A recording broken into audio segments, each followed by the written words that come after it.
ജില്ലയുടെ കിഴക്കൻ മേഖലയിൽ പെയ്ത ശക്തമായ മഴയെ തുടർന്ന് കുട്ടമ്പുഴ പഞ്ചായത്തിലെ മണികണ്ഠൻചാൽ ചപ്പാത്ത് മുങ്ങി. ഉറിയംപെട്ടി, വെള്ളാരംകുത്ത് എന്നീ ആദിവാസി കോളനികളും മണികണ്ഠൻചാൽ ഗ്രാമവും ഒറ്റപ്പെട്ടു. ഇന്ന് തുടർച്ചയായി പെയ്ത മഴയെ തുടർന്നാണ് മണികണ്ഠൻചാൽ ചപ്പാത്ത് വെള്ളത്തിനടിയിലായത്. ഒഴുക്ക് ശക്തമാണെങ്കിലും ബദൽ സംവിധാനമായി വഞ്ചിയിറക്കി ആളുകളെ അക്കരെ ഇക്കരെ കടത്തുവാനുള്ള ശ്രമം പഞ്ചായത്ത് ആരംഭിച്ചിട്ടുണ്ട്.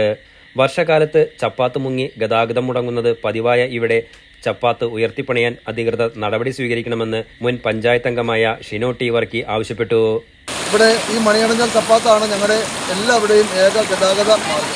എല്ലാ വർഷവും മിക്കവാറും ഇതേപോലെ വെള്ളം ചപ്പാത്ത് കവിഞ്ഞൊഴുകാറുണ്ട്. ഈ വർഷവും ഇന്ന് ഇപ്പോൾ കവിഞ്ഞൊഴുകിക്കൊണ്ടിരിക്കുകയാണ്. കഴിഞ്ഞ ദിവസങ്ങളും കവിഞ്ഞൊഴുകിയിരുന്നു.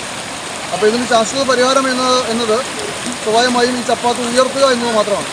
പണ്ട് ഉമ്മൻചാണ്ടി ഗവൺമെൻറ് കാലത്ത് അഡ്വക്കേറ്റ് പ്രൊഫസർ അരവിന്ദൻ സാർ ഈ പാലം സന്ദർശിക്കുകയും ഇത് പൊക്കിപ്പണിയാൻ കഴിയുമെന്ന് ഗവൺമെൻറ്റിലേക്ക് റിപ്പോർട്ട് കൊടുക്കുകയും ചെയ്തിട്ടുണ്ട്.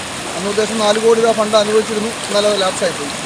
അപ്പോൾ ഇനിയും ഈ ചപ്പാത്ത് ഉയർത്തുന്നതിന് സ്ലാബുകൾ ഉയർത്തി കാലുകൾ ബലമില്ലാത്തതായി മാറ്റി കമ്പിയിട്ട് അടിസ്ഥാനം പാറയായതുകൊണ്ട് എത്രയും വേഗം തീർക്കാൻ കഴിയുമെന്നാണ് അദ്ദേഹം പറഞ്ഞിട്ട് പോയത്. ഈ 500 കുടുംബങ്ങൾക്ക് ഈ പാലം ഉയർത്തിപ്പണാൽ മാത്രമേ ഇനി നമുക്ക് മുന്നോട്ട് നല്ല രീതിയിൽ ജീവിക്കാൻ കഴിയുള്ളൂ. അതിനുവേണ്ടി ഗവൺമെൻറ് തയ്യാറാവണം എന്ന് മാത്രമാണ് എനിക്ക് സമയത്ത് പറയാനുള്ളത്. Enlight news, Kothamangalam.